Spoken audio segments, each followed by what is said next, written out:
Okay. Dan became right that one. I was thinking, He read it. yeah, Dan was master servant. Did he read it or not? I was seeing that in another guy. That photo guy. Anyway, but different people read them. Then we had the first principle, all the and Dan Dupp spoke, and Paul Collier spoke, and Ellis Booth spoke, and Tom Foreman spoke, and it just I mean, it was, I mean, what time were you out of there? 10:30. 10:30. Boy, that is a long evening. They took a break and came back, and then they did some raffles. Things for the evening. But a lot of people were just staying around. Socializing and stuff. But it was well attended, 250 plus. That's excellent. People, and it was a nice time. John was there. I'm sorry. I said John was there. What do you think? Do you think the speech was a little long? Yeah, John is so diplomatic. That's how you go on.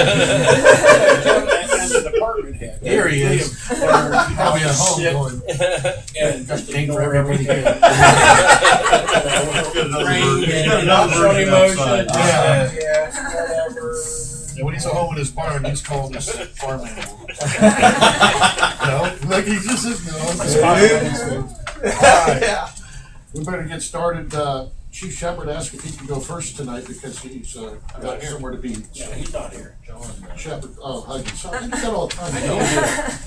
I always call Warren Earl Miller and Earl Miller Warren. I tell people I'm not as dumb as I look and sound. Really. I got think. I got a phone class to teach. John, yeah. C-Tech. You want me to go first, or it doesn't matter? I'll do whatever you want me to do. Well, John wanted to introduce legislative request under somebody's other, so we can put under any other, but if you'd like to go, so you can go home.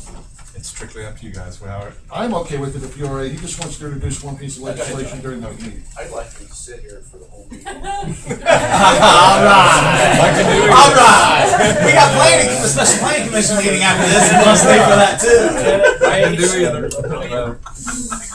Matthews Ford. Go ahead, John. I have an ordinance here, and basically what it involves is the water plant expansion. The mayor has negotiated with Burgess and Nyepel. He's negotiated very well.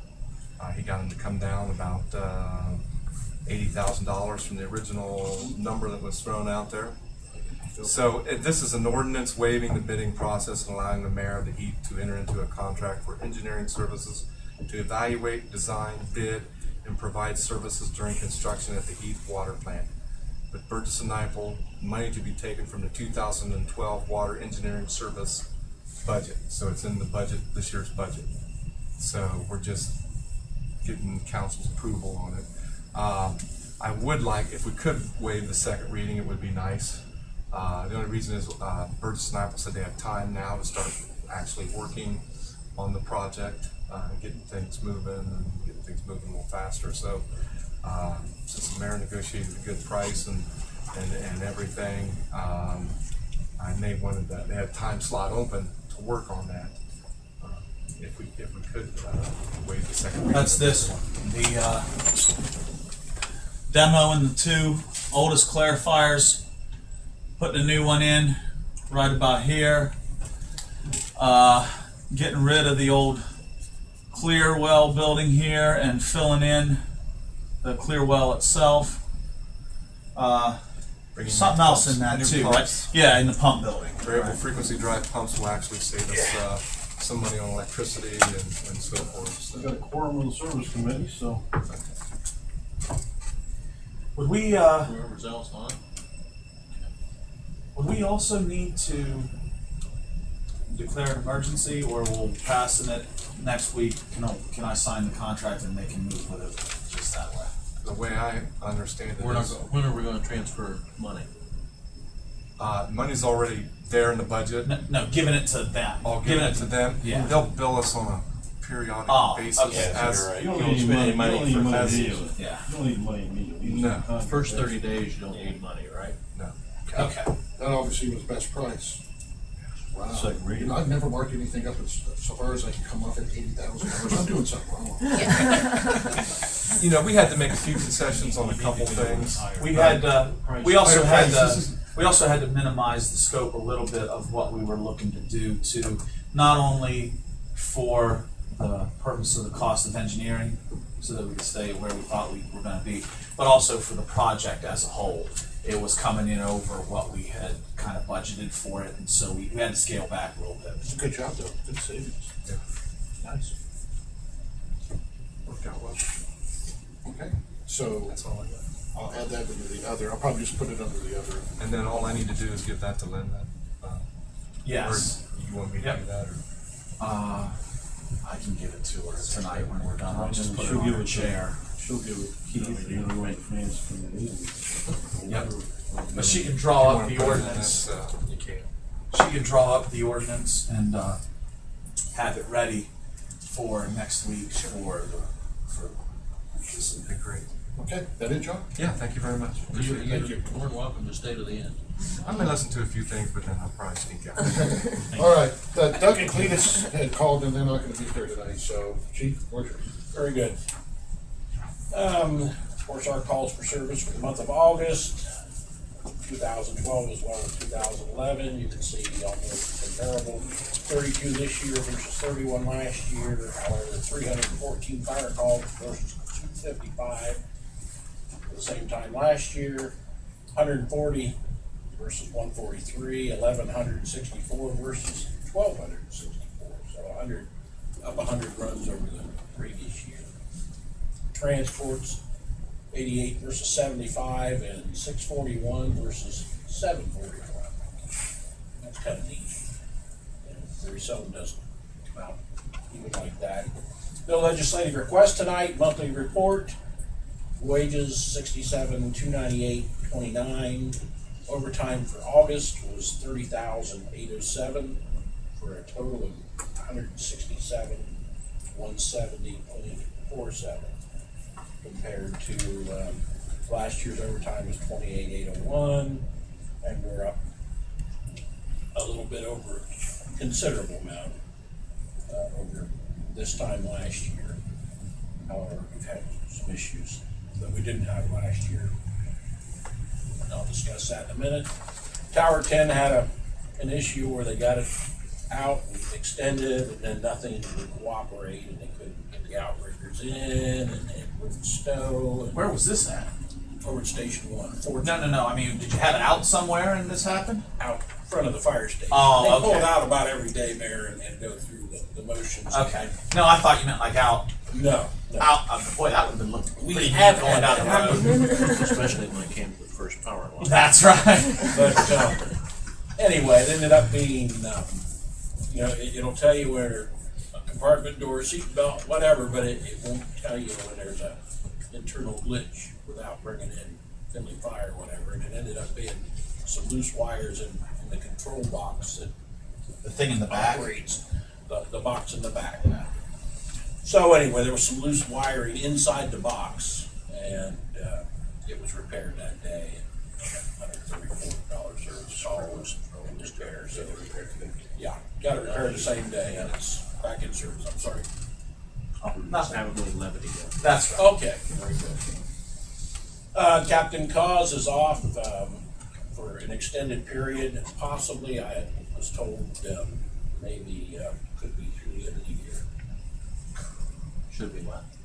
He had some abdominal surgery and some repair and things, and it was a lot worse than they thought when they got in. And so, a lot of discomfort right now, and there may be a little longer delay before they can go back in and repair. Yes, sir. Who's running his shift Right now, Lieutenant Swick is. Really? Yeah. So, and they're on duty today. Yeah, he's running, and there's an overtime slot every day. Now, Ralph usually is at Station 2. If he's running the shift, does he come down to Station 1? That's correct. Okay. When the captain is off duty, the lieutenant comes down from the second station and runs his shift. So, and we've had Captain caused prior to that, some of the overtime, I had him come in ahead of time before he left for his surgery and got all the maintenance caught up for the most part. And it was really money well spent compared to shipping some of this stuff out at a higher expense, but got maintenance done on the equipment and some repairs we had. The rescue had an air tank that was rotted out on it or whatever, and that truck, keep talking about it, but there's just a lot of corrosion going on internally and underneath the side. So anyway, it was leaking air, and the foosball system was constantly running. I'm surprised we didn't burn that out. But, and that's a electrical charging as well as a compressor that keeps those tanks full of air for the party breaks and such. But, so he did that before his departure. So hopefully we won't have to do a lot of things. But you just never know when an alternate or something's gonna go wrong. But Gregory, and he had his knee surgery. He has returned, so he did much better. You were right, Mary. He did go back pretty quick. And is actually working today. Dave Love twisted his back and was off about 5 shifts. So they're both back now, and of course, causes the one we have off sick right now, but we still have vacations and things going on. We're working to try to, as quickly as we can. It's already gone out, and the job posting. There'll be some practice sessions coming up, I think, the end of this month. Yeah, I didn't bring the posting with us, and we'll be giving an agility test over at high school. The end of the month, and I think it's October the 6th is the test, the written test. And then, this usually takes about 3 months to process, and that's just due to civil service rules as far as gotta be posted in the papers and things, and so much time allotted, but we'll get that high. Any volunteers that are capable of Yes, have the cards and yes. Yeah, we've got a couple. passing you tips? At least Shane Ward, Darren Vandry, Jamie Jones. 3? At least 3 that are qualified, have the credentials and things that we'll be testing. Do you know, are they taking the written? Well, everybody has to practicing take for the the physical physical. agility test first. And Oh, that's right. Yeah. You do the physical test first. Once you pass the physical agility, there's a delay that gives them a training time to, you pay so much for the written test per person, and so we give the physical agility test first. It saves on money because in the case last time, less than 50% of the total applicants passed the physical agility. About a third, wasn't it? Yeah, it was pretty significant, pretty hard. Now, down the road, we're gonna go with something in the future, maybe through the CTAC, and it's a nationally standardized physical agility test and all that, but no chance of litigation.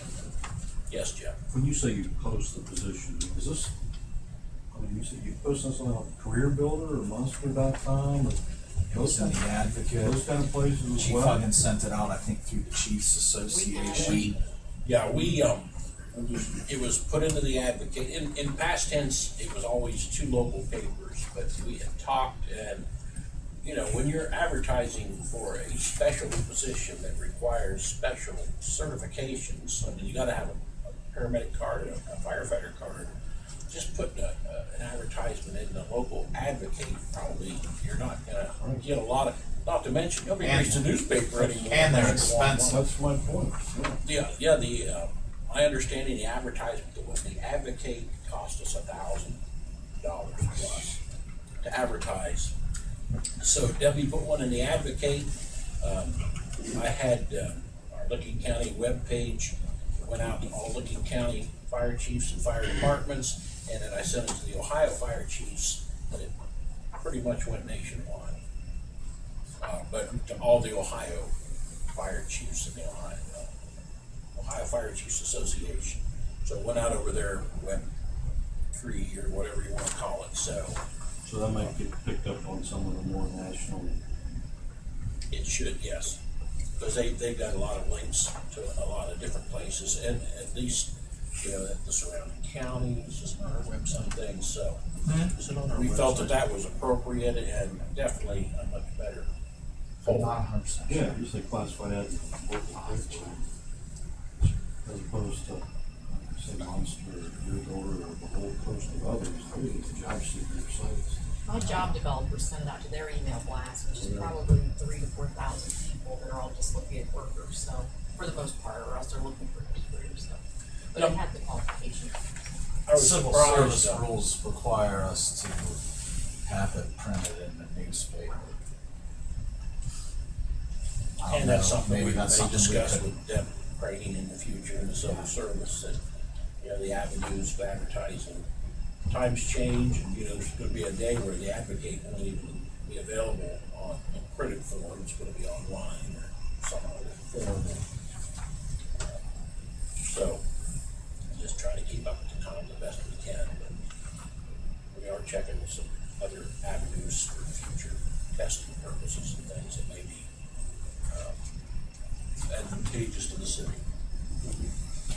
So, working on that, training extrication class coming up on the 19th, joint fire departments, ourselves, and Heath, and the Lieutenant's Fire Company, going out to Jay's, and Jay's is gonna give us an overview of what they've got. It's nice having Jay's in our city, and Jay's is an automatic, when we have a reported entrapment and such, that they may start a rig that way, or that's the one that we would request because of the close proximity in the city.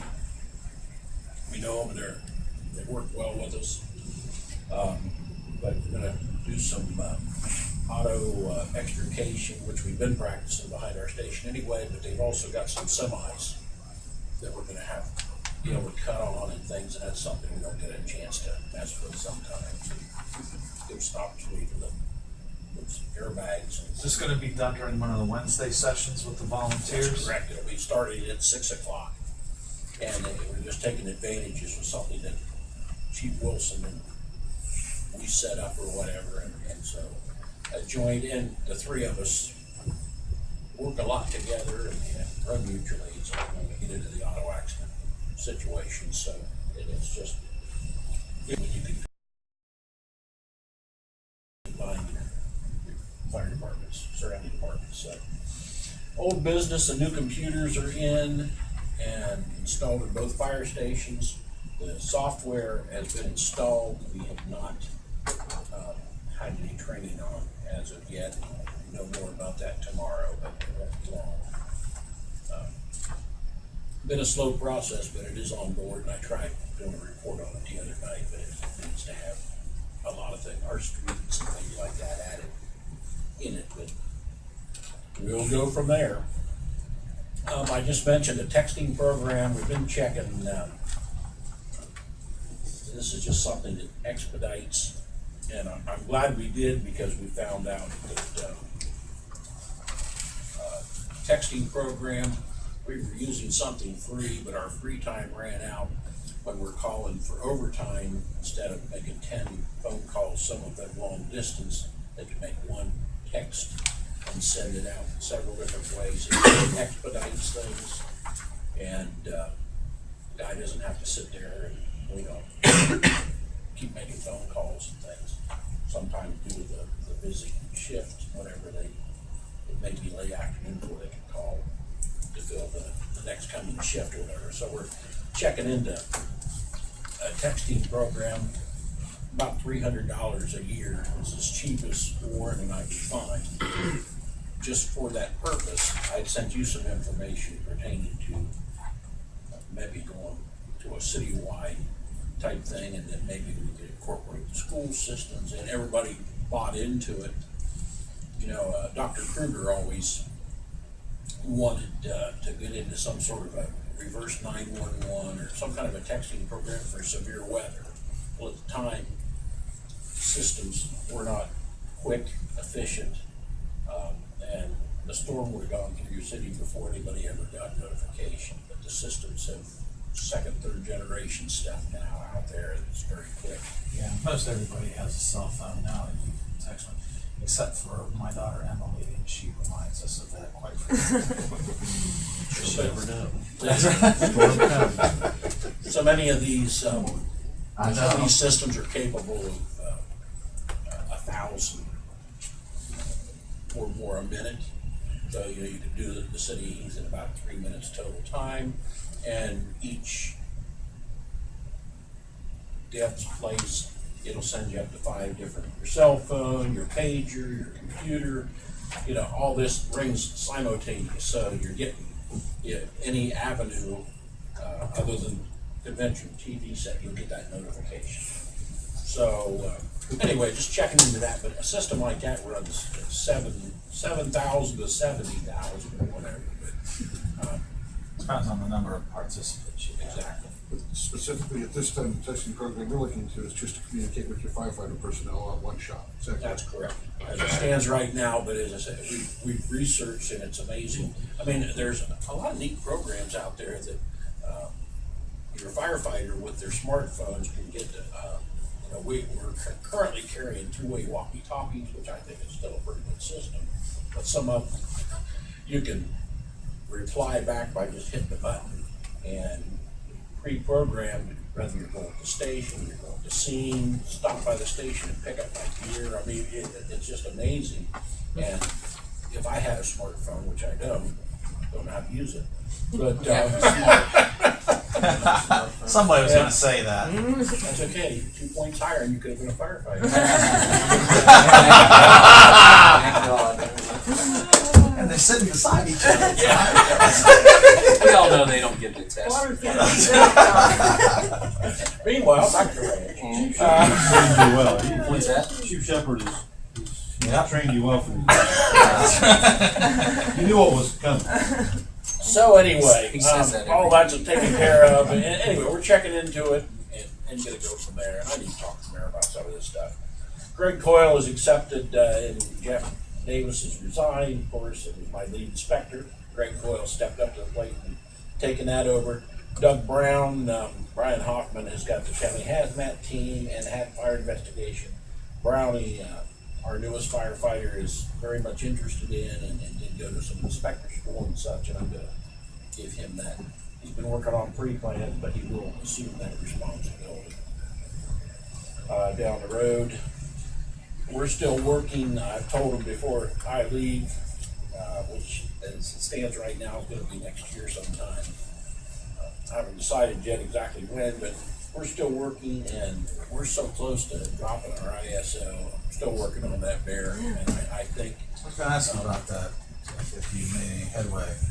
Yeah, we have, and unfortunately, there was just things that they graded us on that we weren't well prepared for, and now that we know what they're looking for, I've already had Roger Baker check, and Brownie, we didn't have our pre-plans up to date. We had plenty of good inspections, and that's what we thought, but it was the pre-plan book, and he's assured me by the end of the year that pre-plan book will be complete.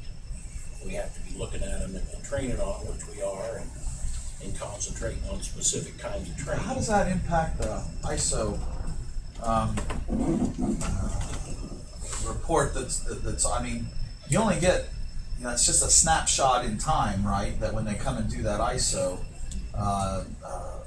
The previous investigation year, or whatever you want to call it. So how does putting something in place afterward, I mean, will they modify it then if you show them? well, supposedly every 10 years is what, and it was 16 years prior to that, to their visit.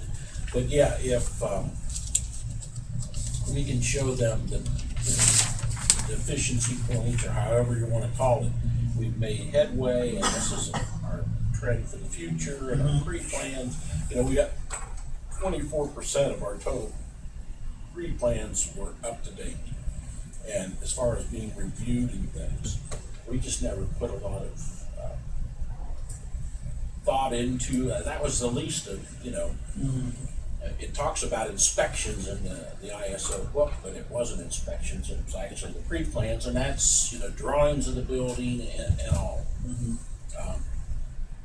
A lot of that's up here, and that's why we do walkthroughs and things, but we don't review those twice a year and all that, so we only got 24% credit. We get them all drawn up and such and have 100% there. That in itself could be enough. ISO has said it, we can prove that we have made strides and all that. They know that 2.5 points is all we need to drop to the next level. And it may not benefit you for homeowners insurance, it may, but it may make a difference for industry. And you know, ideally, it's a good thing for the city, and it's just something, before I leave, I would love to be able to, I just wish we had known this ahead of time, but it just isn't something that's spelled out. So anyway, we're working on that. A lot of different avenues. Open house, October the 13th, 1 to 5. Just celebration of Fire Prevention Week, and that's all I have done. Do you have, we can look on the board in Linda's cube, if there aren't any inserts going into the water bill, if you want to, try to promote that open house, put an insert in, or if we already have an insert, maybe we have that on the front and yours on the back, and that would, then we split the cost between whichever department has the other side, and that would reduce the overall cost for both. We can try to look at maybe putting something in, to insert something in the water bill if you want to do that, to promote that. I don't know if we have any inserts for the bills going out October 1st or not, but we can look.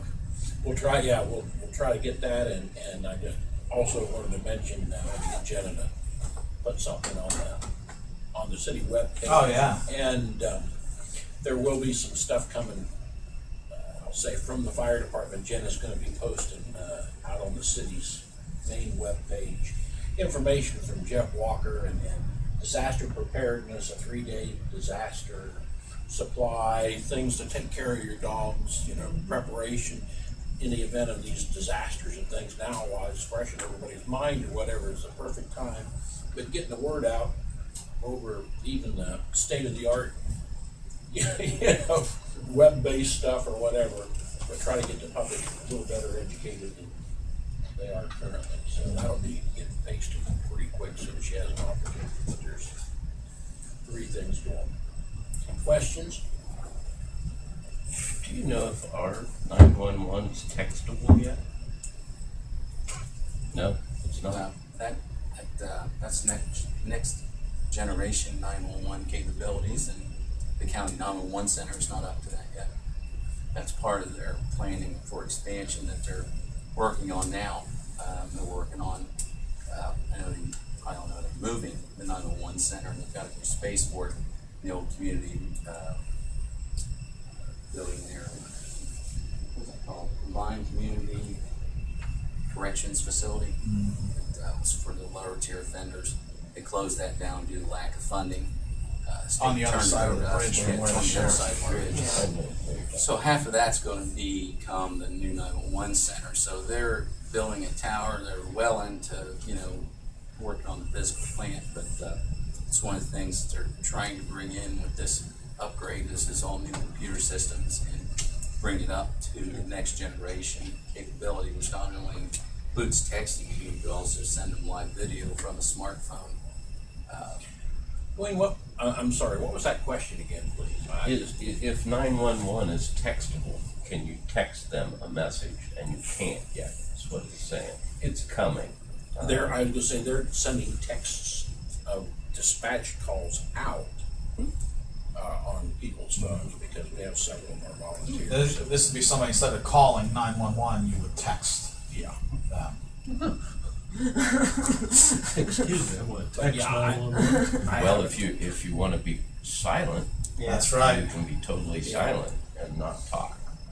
So Does if Heath you were Police have hiding, you that? could use 911 Does- in that event. Heath Police, if somebody, on the sly wanted to send a text message to the Heath Police Department, do they have that capability?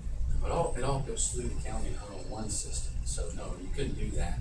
The only thing that's available is for people who are, deaf or mute. They have the TDP systems that they can use to dial in that way. But as far as the average citizen wanting to text 911, they can't do that at this point. Can they text the Heath Police? You don't have any You would have to have their number, You would have to have their our cell number. cell phone number, or text, or the officers have it, they text it. But, I wouldn't think with The the, public doesn't not the know that. full track, and you wouldn't want them to have that phone. Sure. Yeah. 911, our 911 calls, other than cellular, still do come to the Heath Police first. Yeah. Primary CPAP, and then. Oh, yeah, if transferred. it's made from a landline in the city. Landline in yeah. the city, it goes to Heath PD, and then it's transferred to the county fire dispatch. All landline, all cellular calls, and they've been reporting, the last 6 months, and right at about 74% of total 911 calls are coming in cellular now. So, that's interesting, fun fact. Well, Every the more time that, I'm sorry, go ahead. the more that happens, the more funds that the 911 center actually is getting on the cell phones. Because I don't know, if it should be on everybody's phone bill now, on your cell phones, I think there's an additional tax or something for the 911. I know I think you're right. they're generating funds for cell phone 911s now. Since you're talking about 911, how come, I don't understand, I do understand, so they call you back, if you call 911 from your cell phone, it's done. They lock your phone out until they get there and decide that they don't need to talk to you anymore. I mean, literally, it goes, if you've ever tried to call 911 from your cell phone, I've done it, and it's locked out due to me, there's some questions that came up, all 9 yards on it. Essentially, we were locked out from making any calls out of that phone. It was left open in case they needed to call us back. I thought that was strange.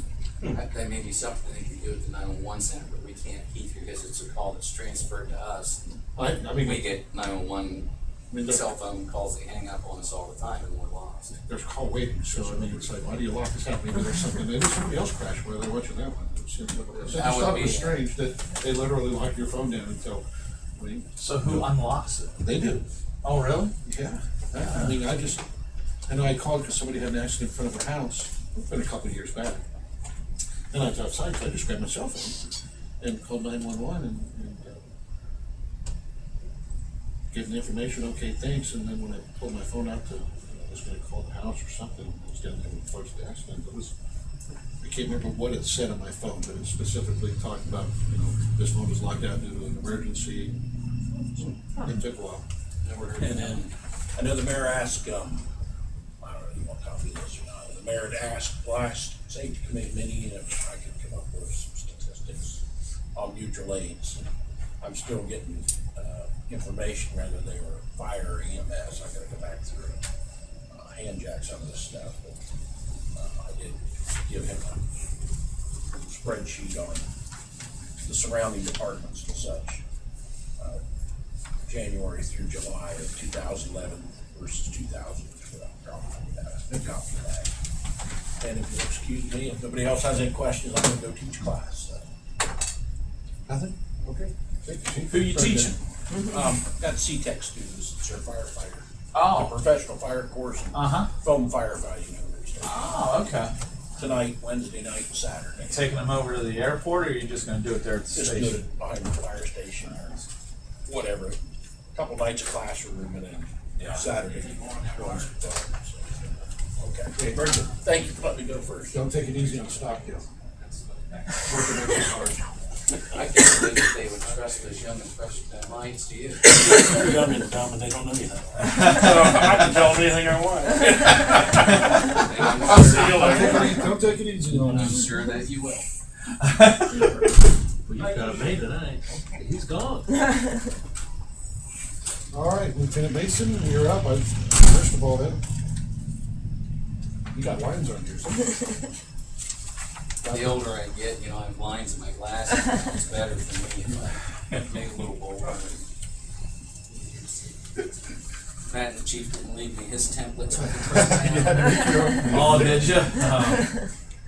I guess for the statistics, you can see for yourself on calls for service, we're at about an average year. We're down from last year. Last year was kind of a peak year for us. It's kind of a spike. Really no reasoning why to it, but the calls for service were 1450 as of last year, 1675 for the month. Offense reports this year 150, last year 177, but you can see the two prior year we were at 146 and 148. So we're looking at an average year up to this point. Arrests same, 42 this year, 50 last year. Accidents at 32 this year, 40 last year for the month. And you can see the 2 prior years were in the 30s as well. So we're still hitting average. I had a lot of people approach me and ask me and say, boy, with that mess on 79, you guys must really have the accidents. And so far, really, no, it's an average year. We haven't seen an unusual amount of accidents due to all the construction or the lanes changing or anything. I thought everything was done rather smoothly, and with the bulk of the work being done in the evenings, I think it was, it worked out great for everybody, I think. Citations, I think we're a little low this year on the citations. Don't know why, but we're at 109. Last year we were at 101, but you can see it was a decrease. The 2 prior years we were getting in the 122, 134 area, and I'd like to see those up. And I encourage my guys to go out there and work as much as they can. You've probably seen them in the school zones here lately. We're trying to hit them up pretty regular on day shift. And I think they do a pretty good job of that, they don't have to be told, they know it's part of their routine for the days. Overtime usage, you'll see, is down this year from the 2 preceding years. We've had fairly decent years when it comes to injuries or illnesses. We've had a lot of sick time usage. Last 2 years prior, we had some guys out with some shoulder surgeries and some other illnesses that they took extensive time off on sick leave. So, knock on wood, we'll stay in good shape for the year this year. False alarms, not too many this month. Only 17, which that's a pretty good month. Only 1 residential, 16 commercial. You can see August revenue of $359. Year-to-date revenue is at $3,787.50. It's a little lower than what I saw when I looked at last year's. But that's pretty much where we stand on all our statistical reports. Other than that, I think we've issued 1 or 2 warnings on the texting. And they were both the kids under the age of 18 that were observed texting in their cars. We do, I think, 90 days by state law. We have to issue warnings on the law. And Now, is that one of those where something else has to cause you to stop them, or is it one where you can stop them if you see them? For the adult offense of texting while driving, it is a secondary offense like seatbelt. You have to have another primary offense to stop you for, and then observe that you were texting while you were driving. Or if you're involved in an accident, that gives us reason to investigate maybe texting while driving. It's still quite unclear how we're going to enforce this law and have to get with the prosecutors. I'm trying to get John Dernbach in and do a session with our officers so we can specifically talk about this texting while driving ban, because it's going to be very hard to prove without taking somebody's cell phone from them, getting the information that at that time they were actively engaged in texting. If it's one that they've already sent, yeah, we could subpoena the cell phone records and they can tell us, yeah, they sent a text from that phone on this date and time. But if it's one that they're in the process of doing and hasn't been sent, it's kind of, there's going to be no particular record of it. So, I like the law, but how do you differentiate between texting and dialing? That's a tough one too. well, and am I allowed? I know I'm not allowed that much to look at your cell phone. If I take a cell phone, Right. I would have to get a warrant to get into your cell phone and observe what's in there. But dialing is not illegal to make a phone call. For an adult, But texting is. So. texting, yes. For youth, it's illegal for them to talk on the phone call, right? They can't use any communication device in the vehicle while you're driving. They have to be out of the lane of traffic, parked somewhere where there's no danger of them having an accident. Lieutenant, what if your vehicle, Not even at a red light? Not at a red light. If they're in a lane of travel, they would be in violation. I see Lieutenant, what happens if your vehicle has Bluetooth Bluetooth, and you're able to call without even taking your hands off the wheel? Is that illegal? no, for an adult, the hands-free devices are fine.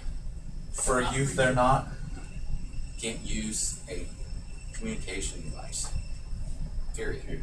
And they're more capable. And that would mean, I want to be clear, that includes their iPods. If they have an iPod Touch that has the Wi-Fi capability, the it's in there if they're messing with their iPod in the vehicle. That's considered a handheld communication device. Driving and doing anything, just distracted driving for juveniles, they're trying to crack down really hard with this law. There's a lot of people was pushing for it across the board for adults and juveniles and all, but the legislature took it down a notch and held to the juveniles, and then a texting ban for adults as well. But it's going to be hard to prove on an adult, and we need to know, are we going to take these cell phones? How are we going to prove they were texting while they're driving? Sure. If you don't have the phone or a subpoenaed record to show, I can only imagine what it's going to be trying to get subpoenas. Cell phone companies are notoriously slow for responding to subpoenas. They'll have like one place to send your subpoena to. And they will handle all subpoenas for the United States of America for that particular carrier. So you can imagine it's first come, first serve, and go from there. So there's going to be some difficulties in enforcing that law. And we've got 90 days of issuing this to give the prosecutor decide how we're going to handle it. I think it's a good law, particularly for the kids. I don't know how many times, even my own children, I told them, don't you touch that cell phone while you're in the car. I'll have it shut off. I'll have one. But you could take their phone and look at it without a warrant? That's what we're trying to figure out. Okay. If it's open to the page and I happen to look at it, that's plain view. But for me to, like, if your cell phone's closed and it's locked, a lot of people put locks on their phones. Once they've had a call, it locks up, and if you don't have the locking code, you can't get it. Would it go to, like, let's say you saw a kid, there's a stop sign there and he just goes right onto the stop sign, okay? So you go to court and you say, I saw him go through the stop sign, and it's your word against his, because he'll say, well, I stopped there and then I went on, okay? And I'm sure most times in a court of law, they'll take your word over the kid saying I didn't, you saying he did, okay? That's about the only proof you have, right? Your word. I could believe that, but I'm just saying, my word against theirs. I'm just saying, in that case, you have the same. So if you saw someone sitting there, a kid, you're at a red light and you pull up beside him and you look over and the kid's going like this, and he goes through the light and you pull him over and you say, I just saw you texting. Whether you had proof or not, you go to court and you say, I saw him texting. To me, it would be the same. He would have to prove that he wasn't. He'd show his records. No, look at my records. There's no record of me texting. Put the burden on them to prove that he wasn't, as opposed to you prove that he was. Certainly. That would be defined by your judges and your prosecutor on the first trial case that goes through. But you know what I'm saying? If the judge takes the officer's word for anything that is word against word, if you have no video evidence, no nothing, on just about everything is that way, So you're guilty until proven innocent. Well, backwards, right? What you had. Well, how else would you ever get a You can't. a stop sign, run a red light, run any of them things if you didn't have the camera, the photo, or something like that? They've always done it for Even years. the thing with the seatbelts, even though it's Seatbelts. secondary, if you get pulled over for something else, and you say you didn't have stuff. Yeah, I did. Yeah, I did. How would you prove it? Unless you go up real quick and take a picture of them, Most people don't fight. And he said, I done took it off, I'm just saying that it seems to me that, you have to trust the police in that. And if you're not, then you throw the law out completely, because it's unenforceable no matter who writes the ticket. They won't take word for word here because there is a scientific method to prove beyond reasonable doubt. For example, speeding. I can look at you going down the road and say, yep, he's probably doing about 50 miles an hour or 35. Can I write you a ticket on that? No, I cannot. Because I've got a scientific device that I can operate and measure your speed that you have to be trained in, that you have to be certified in, the machine has to be certified, etc. There's a scientific means. Same as OVI enforcement. You have scientific means to prove beyond a reasonable doubt what that level of intoxication was at that point, or level of impairment. So in this position, they're not going to accept an officer's mere word that they were texting and driving when there's other means to prove it beyond a reasonable doubt, which they put on the prosecution. So I would have to come in with, photographs of your cell phone showing the text. Maybe I can take a picture of it. But, as far as if it's closed and it's gone, and me opening up the phone and taking a look at what you're doing, I'm probably not going to be able to do that without a warrant. Well, based on that, is it even worth us as the Heath Police enforcing that, I mean, why should we go to the trouble of trying to get subpoenas and spend all that time and trouble to? We get them don't on have to something go that- through that trouble. The prosecutor's office has to go through that trouble. Okay, so when you said we don't have to mess with that at all? No, I would have to ask the prosecutor's office to subpoena that information when I file it. They'd Well, I have guess to that's track what I'm it saying, down. is I why have to would go, we yeah. even, I mean, and then have to go to court over that and stuff like that, Yeah. it's not gonna, I mean, The other thing is an admission I'm gonna ask you, and some people are gonna be truthful and say, yeah. That's what I was gonna say, Yeah. 16, 17-year-olds are So- being intimidated by the If they confess and they get I'm word. sorry. Honest will say yes, But, yeah. you know, Here, you can have my phone. many adults say, no, I had my phone up, but I wasn't texting, I was making a phone call. I'm allowed to do that. I guess I'm just trying to figure out what we get as a city of Heath out of enforcing it. About $16 out of $150. We don't get much money out of any of those. Well, that's what I'm saying, I mean, we got other fish to fry to be looking for, you know, I mean, it's just, Oh, one of the it's- rules that they, you know, we're. I think it's the idea of exactly. It's the idea of enforcing this law that's meant to ensure greater public safety on the roads. I mean, it is worth enforcing. Is it hard? Yeah. Could it be easily challenged? Yeah. But that doesn't mean that it's not worth enforcing. And as a father, I would hope that if a police officer saw my kid doing it, that they would get stopped. Yeah. And even if they didn't get a ticket, maybe a phone call to me, or, you know, Mm-hmm. some officers are generally gonna get the warnings on a lot of this stuff. Something tells me you'd probably find out. But, yeah. So I would like to think that, you know, us as fathers and as well as police officers, if we saw, you know, a teenager doing that, we're gonna take the proper steps and take enforcement action. Do what we need to do, to make sure that child gets the message. The purpose of any law is to gain voluntary compliance. Whether you're given citations or warnings, but there's a certain deterrence to that factor. So that's what we need to do. I guess the next thing I have is 3 legislative requests that's been prepared for the evening. The first request is to transfer some money from the general fund to police service to pay for repairs of our main UPS. It's attached to the generator system. The uninterrupted power supply became damaged during the storm that we recently had this summer, for which the disaster's been declared. Right now, we're at $4,229.96 for this power supply. There was some system boards that were burned up. Of course, labor and travel expenses were expensive. And we did not have a service agreement on this. I had always thought that as it was connected to the generator, that was part of the system, it was part of the annual, because we do have a service agreement with the generator company. But they just work on the generator, period. They don't work on the UPS at all, which one really doesn't function that well without the other. So, we've never had a repair on this since it's been installed in 95 or 96. All we've had to do is change the batteries. There's 4 deep cycle batteries in there, and they're quite expensive as well. The service agreement that I looked into from the closest authorized company, so these guys will be coming out of the Columbus area, was for $1,725 a year. That means once a year they come out, fully test the system, check the batteries, and that also covers repairs for the year. So I wanted to present due diligence on this and show you what a service agreement contract would cost.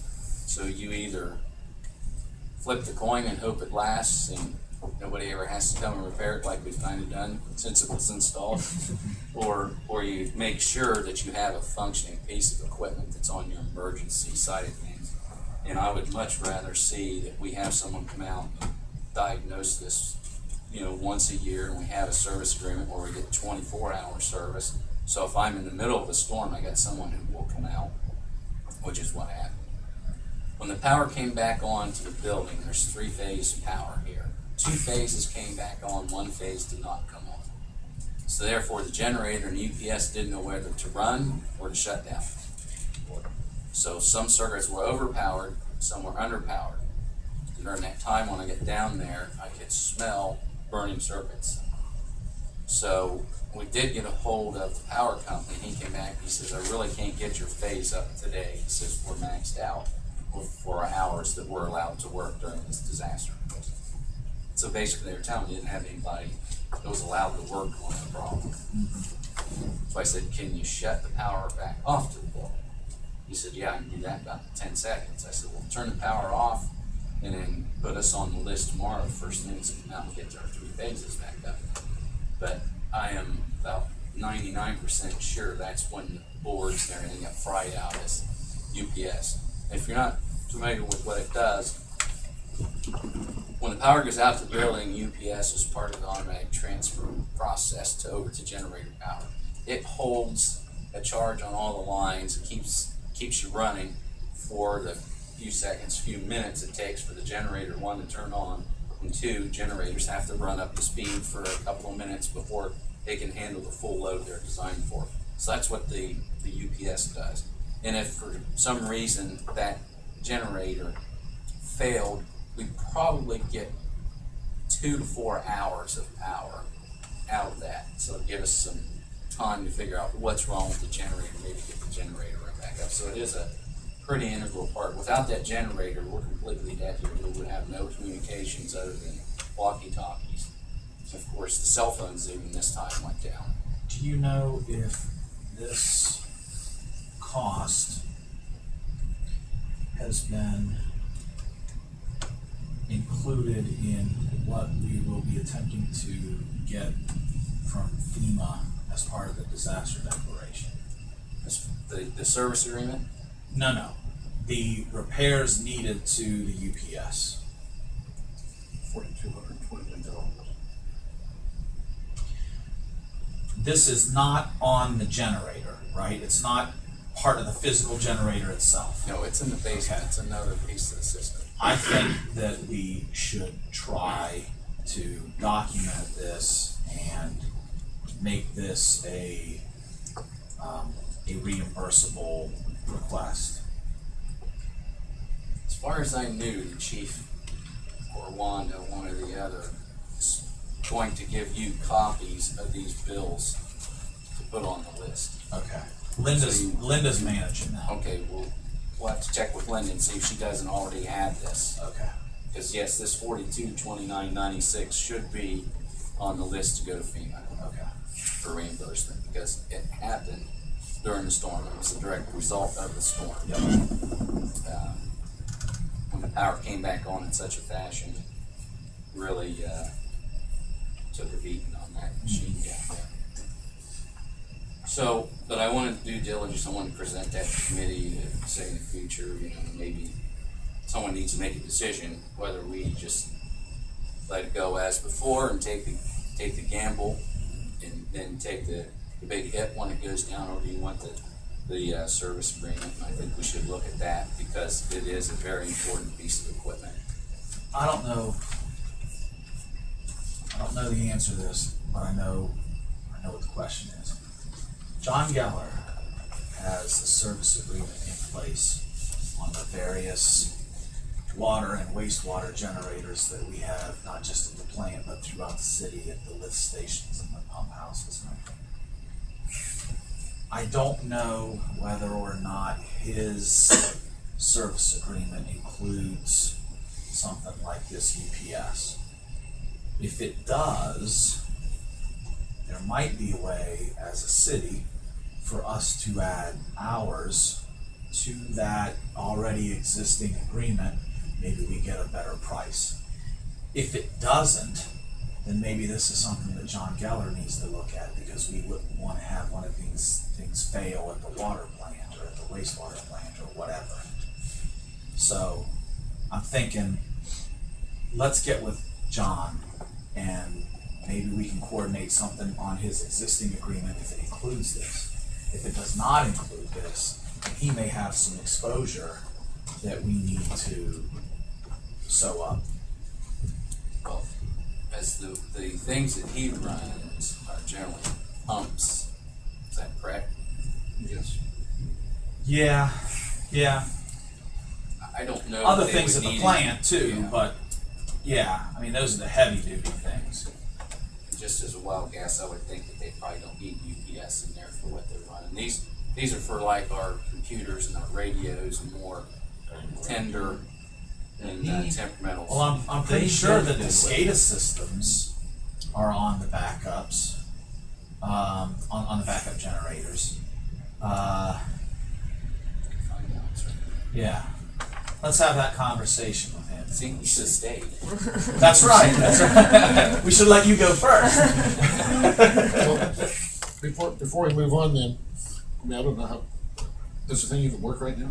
Yes, it's been repaired and it's working. The batteries are a little weak, but it's online. So you've already spent the $4,229. Oh yeah, yeah, Okay. we have to have that. But mayor's wanting to wait on the. No, I'm talking about the service I agreement. know, but it's Yeah. part of the same legislative request as the. No, it is not. No, the It is not legislative in that request is legislative just the request. 42.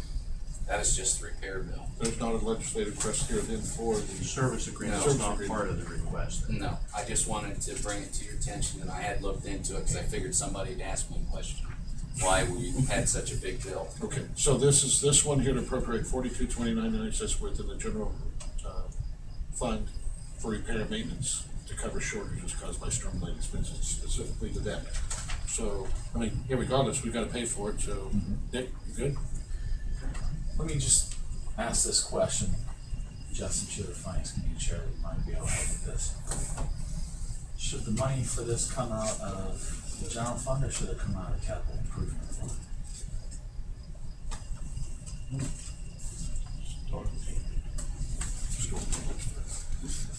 Where's the storm fund's gonna go back to? I mean, if we pay it out of either General. one and we get it, then it'll Probably go come to the back. general fund. It'll come back to, That's if we get it. if we get it. If we don't, you're right, it is repair of a capital item, probably, generator something. It could, and then if it comes, we get the sun, you just put We it can back in. appropriate it from the Back general in, fund into back in. capital improvements. For being or we replace it. No, it's not. It's a replacement, like if we were buying a new, other than any other new piece of equipment to replace something. If you bought a new generator, you would have taken it out of capital improvements, right? Not general fund. So I guess if repair, I don't know. 6.5 dozen the other. This happened a while back, so, I mean, do we need to wait the second reading and get them paid, or? Have they already been paid? They I guess we know what it does. They may have received half of it. I don't know if they've gotten the second half or not. Okay. Because I got billed for the first trip here, and then I got billed for the return trip. Because first trip was diagnostic, the second trip was to put the new boards in that even. Feedback on this. Where's the repair services normal come out of? Does that come out of general fund normally, doesn't it? The repair services part? So that's where you took money out, we're just replenishing that, so it probably ought to come out of general. Yeah. Probably ought to come out of general, and if we get it back, it goes back into general. Yeah. I'd say that's general fund. My guess is Wanda has already appropriated the entire amount out of our budget to pay for it. So that's why it's a transfer from one to the other. But I was shocked at what they get for for travel. Yeah. That was a question I've got on feedback for the Sure, there's speeding going on in town. They have what are the terms of this thing as far as? Well, we didn't have Service calls and everything else. we didn't have a service agreement. This service agreement that they proposed to us is from a different company, not the one that my opinion overcharged us. But it is what it is. This would cover a 1 year on-site Golden Plan Plus, which is on-site repair Monday through Sunday, 24 hours. Factory trained technician to respond on-site and repair any UPS problem. That includes parts, labor, mileage, travel, and shipping. Emergency response is 24 hours, but the response time can be upgraded. they told me you have a real bad problem. Usually they try to get there within a few hours. Unit and battery preventative maintenance, Monday through Sunday, 24 hours. That's scheduled at, I guess, whenever they get here. That checks the wiring, a complete check of all everything, and they'll actually put it under load, make sure it's going to work properly. And this guy I was talking to,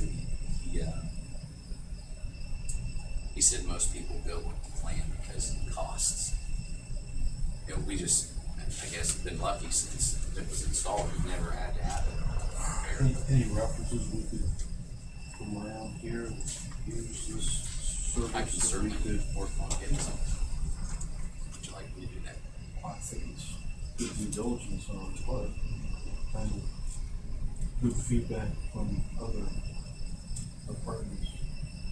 And yeah, I'll certainly call the company. I know he briefly said a few of the safety departments around that they service with, so I'll certainly call around and get it. Average Get some life feedback. of BPS. I have no idea. So, Probably depends on how much it needs to be used. 1995 was when it was installed, I believe, and it's been relatively problem-free up to this point. It works well. From what I understand, it was a good piece of equipment that they bought. It was close to top of the line or better manufacturer. So, I would think as long as you can still get parts, they're still manufacturing replacement parts, which apparently they still are, and they're easily and readily available, because it did not take them long. They overnighted parts in. So, it sounds like it could go for a while longer. You know, in what, 7 years, at $2,600 a year, we're certainly way ahead of the game now. As far as life, what we got. I'm No, just if it's wondering 95, we're talking 17. Yeah. Yeah, and I can't recall ever having a repair done on it. This will have to go through finance. Would you like to have the ordinance drawn up so that it's available for first reading at next week's council meeting, or can it wait until the first meeting in October? This is something that can wait. Maybe we could think about starting at the first of the year, but Not the maintenance, the 42. 42? Yeah. I think as soon as we can go through with that Okay. to get the money back into the budget. I Okay. think we've already expended it out of our budget. Okay. But I'll get some references to bring back on this service agreement. You can give them to Keith, and Keith can share them at the next week's finance committee. maybe there's another company like this, as you're getting feedback, you find something like I'll look around, but from what I understand, this is the only company in our district, whatever it is, services the manufacture of this, and otherwise that how they get you that way. If it's not an authorized repair center and somebody else works on it, Yeah, doesn't count. it doesn't count, and you may not be able to get them to come out and work for you. Yeah, if we could do that, that'd be nice. The next time around, as quickly as we can process it.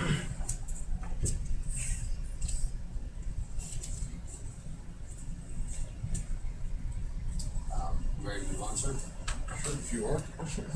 Second legislative request is to transfer funds within law enforcement trust fund to police services to cover our CLIA conference fees. Fees, travel, and lodging in amount of $5,154.60. 4 delegates will travel to Jacksonville, Florida in November for the purpose of achieving reaccreditation and training. Wednesday through Saturday is the conference. Wednesday and Thursday are pretty much training days. Friday will be in front of a committee hearing, do some pre-work, and then Saturday we'll have the hearing in front of the full committee And at that point, they'll tell us if we've been awarded reaccreditation or not. At this point, we can look forward to a possible conditional reaccreditation, as we had two standards we had trouble meeting in the property room this time around, but I don't foresee us ending up with the that Newark met at their CLIA conference, because they had a lot more problems with the bid. These are just oversights on my part. I take full blame for them, but I'll have to do that in front of the committee and convince them that we've been accredited for a very long time, and do better next time. So, Have we already taken the corrective steps? I've already made corrective measures that will be taken down here with this. And the other thing that I did is our normal conference within where Newark went to, which was in Arizona. So we'll be driving down to Jacksonville. We won't be incurring those flight costs. And the costs for going to Arizona are going to be a lot more than the Jacksonville conference will be coming up. So I made a special request to get to Jacksonville in November, and they granted it so that we wouldn't incur all these extra costs of flight and travel and having to go What out days there. in November are we? What is it? I think it's the 14th through the 17th. It's to Jacksonville, which is Four people? 4 people, yes, which is generally what we send. And this money that we're moving is out of our law enforcement trust fund money. It's not taxpayer money, it's money that's generated through seizures and fees and fines. I was talking with Heath about this actually earlier today. He told me that he's been to a couple of these. He actually made the suggestion that I consider going, which maybe we can discuss, you and I can discuss it with Chief Shepherd when he gets back. And I don't know what you guys would think of the value of me being there or not being there, but let me know. I think it's very valuable. Number one, they like to see involvement from the city or village or whoever the police department is from. They like to see that. They would much rather see that commitment coming behind, not just the police department being committed, but the whole government behind that being committed. So yeah, they would love to see that. Many times there's city council people, officials will go in and sit with them, and I think they're allowed to make comments if they'd like to. And in the past, generally, we had council people that would come out. They would come down like on Friday and stay Friday night, and then Saturday is the hearing and the banquet where you actually get the accreditation plaques. Okay. Well, we can talk to Chief Shepherd about it. I think we had Heath down before, and we've had some council members go to the conferences with us before. Okay. Is attending one of the conferences a mandatory part of the accreditation process? No, you do not have to do it, but somebody has to be there at that committee meeting on Saturday. You don't have to attend the whole conference. And that's the other thing that's been going on with CLIA is these conference fees. More than half of that is just the conference fees. It's if you want to go to the conference and attend all the workshops and the training that they have that goes along with it, I think it was $650 a person this time.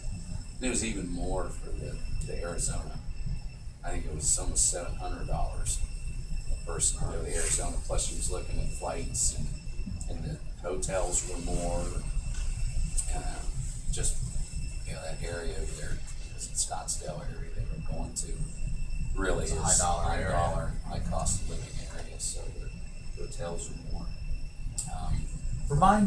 Just remind everyone with having a CLIA certification, the value of that, the benefit of being CLIA certified as opposed to not. Well, number one, I think it's something that you and your officers can be proud of. It's something that you accomplish. It's not easy.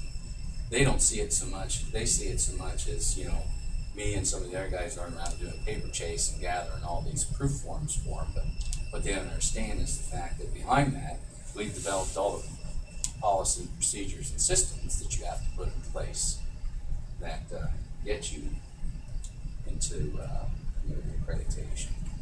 And that's why they're looking for these proofs. If you have the proper systems, you have the proper policy procedures in place to achieve the accreditation, that's what they're looking for. And they'll know by our background that we have had a long history of meeting all these accreditation standards. We have the systems, we have it in place. So. But secondly, on top of that, as a city, and Keith can tell you, is that every year when they do their audits and stuff, and all the insurance people that we deal with, the companies are very interested for the fact that we're accredited. They give you a break on the insurances for being an accredited agency and meeting those professional standards. And I can tell you of at least one or two attorneys that called on initial calls about filing a claim or a possible lawsuit against the city, but when they found out we were a clearly accredited agency, nothing ever was filed. So they know pretty much that you have everything in order as a police department if you have that CLIA seal on your car. So you know, that's the major benefits of it. Any questions? Okay. Move on to your third or question. Brian, maybe you and I will be taking a roadie It's warm out there. It'll be warmer. Not warm, but it'll be warmer than what we're getting probably. I don't know the way things are going. Well, I'll talk to the chief. I said, well, let's talk to him. If there is real benefit, take a look at it. Well, I would. What were the dates again? I think it's the 14th to the 17th. I would encourage you to come along and get a feel for what it's all about, you know, and you know, talk to some of the other mayors and council people that'll be in attendance there. Certainly, you won't be the only one. Get some more feel for exactly what it's all about. See how CLIA runs on. Why did we down there anyway? The final quote we're talking about is from Data 911 Mobile Computing for 6 new mobile data computers for our cruisers. And in addition to the computers, there will be digital video cameras and a digital video recorder, Wi-Fi downloading of video, software training, and 2 automatic license plate reading systems for a total of $79,318.81.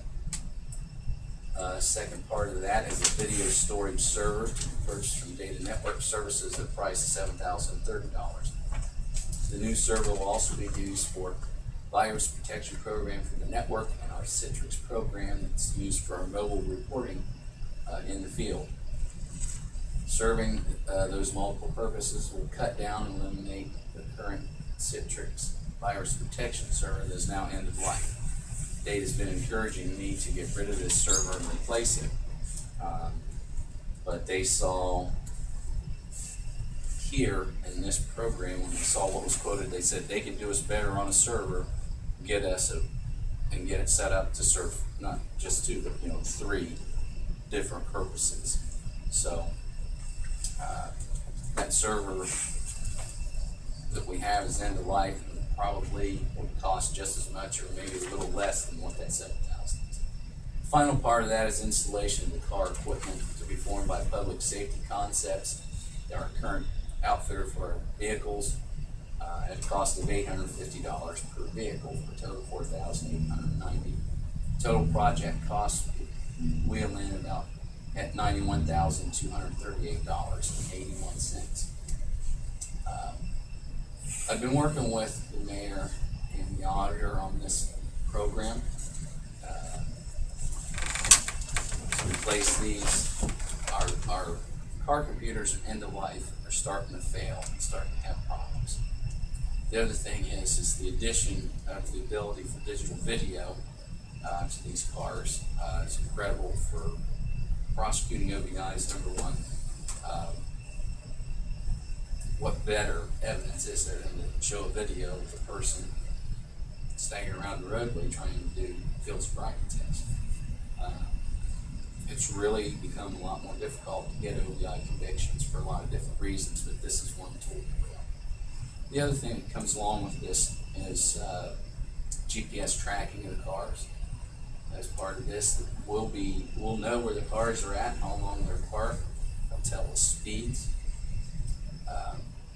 If someone, say one of our cruisers involved in an accident and they're accused of violating the speed limit or using excessive speed, we can track them and find what's going on. The other thing that happens with this is live stream. We have an officer who's down, or we can't get him to respond. Dispatchers will have the ability in the building to pull up a website and pull the video, a live feed off of that officer's video camera. There's not only one video camera, there's two video cameras. A video camera that has the view out the front of the vehicle. It's also video and audio inside the car, so they can tape their total exchange with the prisoner. And the other thing, is people complain about police officers, their brutality, they're rude, they're this, they're that. This will avoid any of that. You'll be able to see the officer's action, hear what he had to say, his entire thing. And the other thing is that we'll do audio only recording. If they wear them on their belt, if I'm inside an apartment, my vehicle's relatively close, and I want to start capturing the interchange between me and someone else, I can push the button and begin recording my discussion with this individual. So, you might have a good recording of somebody who gradually blows up, gets out of hand, attacks an officer, calls them dirty names or whatever they do. So, lots of good evidence can be gathered, lots of good safety for the officer involved in such a system. And also, what we worked out was a $30,000 down payment to Data 911, and then a 3-year lease to buy program. And all this money, again, is not taxpayer money. This is all from Law Enforcement Trust, which is seizures money. And we have built up a very good balance in that. The officers have been very, very good the last few years and helped us build this Law Enforcement Trust fund through seizures. Heath and the property guys have done an excellent job at the auctions. The auction's been bringing in a lot more money than it used to. And I think there's a current balance somewhere around 70,000, and we've been getting about 20 to 25, I think, in auction. So we'll be able to complete this whole project using the Law Enforcement Trust Fund money and pay it off over a 3-year plan. In the first paragraph, you had mentioned a dollar figure, but I don't see one. Yeah, The legislative request. With this, we can, where he's talking about, we're looking for the number that goes. Oh. 79,318.81 to Data Mobile 911. $79,318.81 will be the total that we'll be doing with the lease to buy program. The legislative request is for the $30,000 down payment to get the project So going. it's the 79 plus the 12. A couple of different fees. There's 79 plus 7 for the server. There's 815, then 48, and 4890. I don't know if that equals that, but it should. Oh, okay. Yeah, that will be the total projected cost. Go ahead. You might already. I'll let you get in trouble if I was going to say question. Great to meet Go the for it. committee. Delegate. The license plate reading system we've talked about in these previous meetings. So we can read plates of outstanding warrants anywhere, right? Is that what I'm understanding with this license plate reading system? Yeah, the automatic license plate reader will be a system, and we'll put 2 cars with it. As you're driving down the road, it'll automatically begin reading whatever license plates that come into it. Automatically convert it to, oh, that's a plate that's got an outstanding warrant for blah, blah, blah, in blah, blah state, whatever, and we've got Yes. some immediate capture abilities right here. Yes, That's part of this process. yes.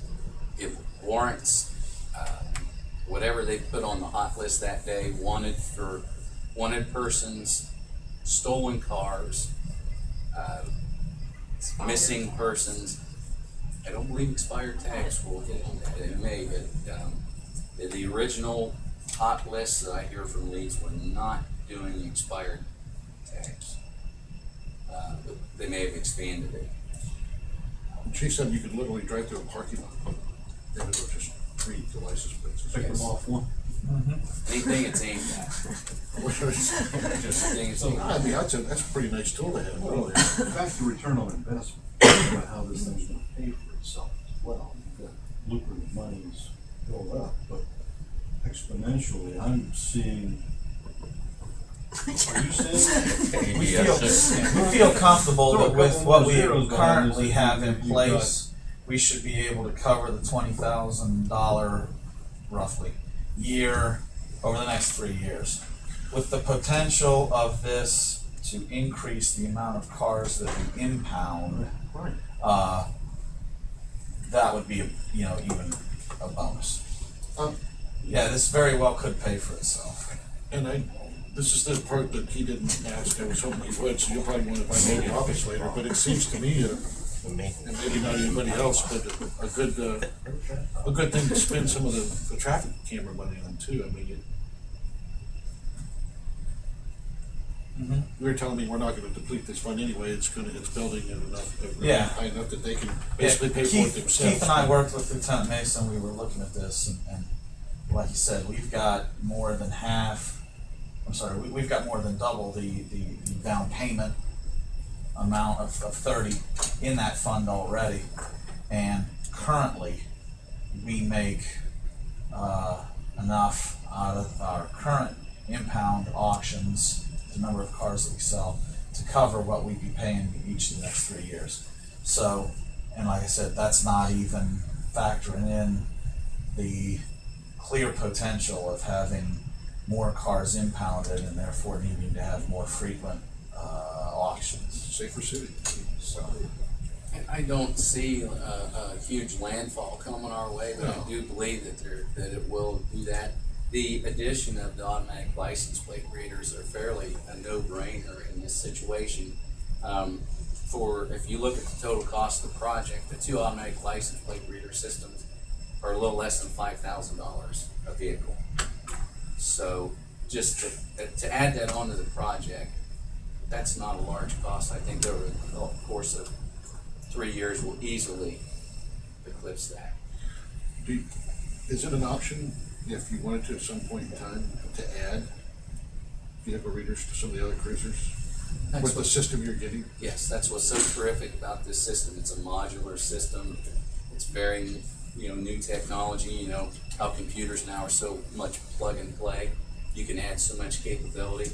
Where we're at on our current mobile computers, the processors, the memory, and the internet capabilities just aren't there to move on to the next generation of technology for police work, which is what this is. The cars are, they're 7 years old. All those are purchased by grant money at the time that we got them and put them in place. They've been an excellent tool. Our guys, if they don't have their computer, let me tell you, they're upset about it. They love that. That's the only thing. The other thing they use is they have the island system in there, so they can run license plates themselves, and pull up. I don't know how many times I can tell you, if you read some reports, they're at the scene of a crime and they say so-and-so's I think this guy's name is, Joe Smith. Pull up Joe Smith is supposed to live at 127 Andover on the computer and say, is that your guy? And show them their driver's license picture. That's the guy. You have your suspect identified. They're an excellent tool to have those computers in the cars. I've been told that other jurisdictions will ask for one of our cars to come to them from time to time, so that they can utilize some of the software tools that we have in our system. Now, this package will include a license plate reader For 2 vehicles. 2 vehicles. Sheriff's Office has license plate readers on theirs already, and New York Police have a couple of license plate readers on theirs. And both reported. Just keep moving them down the road, pulls them out of here, somewhere else. Well, and the good thing is our computers that we have are still functional. We don't get any trade-in value, but when we're done, we got these new ones installed. I can wipe those memory clean on those. We can list those on some government website, and there might be a police department out there that has a need that may want to purchase them, and we can get a little bit of money back off of it. Because they're still good equipment, and we're not just replacing them. New keyboards, new monitors, you know, new wiring, everything. Just cutting edge for Licking County. I would say it's cutting edge for Licking County, because the other departments are using some computers that are a couple of years old. They're better than what we have as far as operating systems and stuff. And we're running Windows XP. Windows XP is about end of life. You're not going to get anything on Windows XP. I heard next year, in the middle of next year, so. But this stuff is better. Yeah, Windows 7. This 90,000 we're spending, who else in Licking County got anything else? They won't. They're all using desktop or laptop computers. Nobody uses a full mobile data computer in their vehicles. They're all a notebook style. Who else is using this in Central Ohio? I think you said Dayton or Akron. There is a large police department in Ohio that's using the mobile data. It's a relatively small department, we're a pioneer. Yes, I believe so. And he mentioned a few in Ohio, and they were all bigger departments that were utilizing it. Yeah, When he originally introduced him to one of the meetings. yeah, I did get some references, lists and some other stuff from them. So, who they were, but they're a nationally known company. They've been in business for quite a while now, and their product is going to be good. Any questions? Good? Like a self-sustaining financial investment.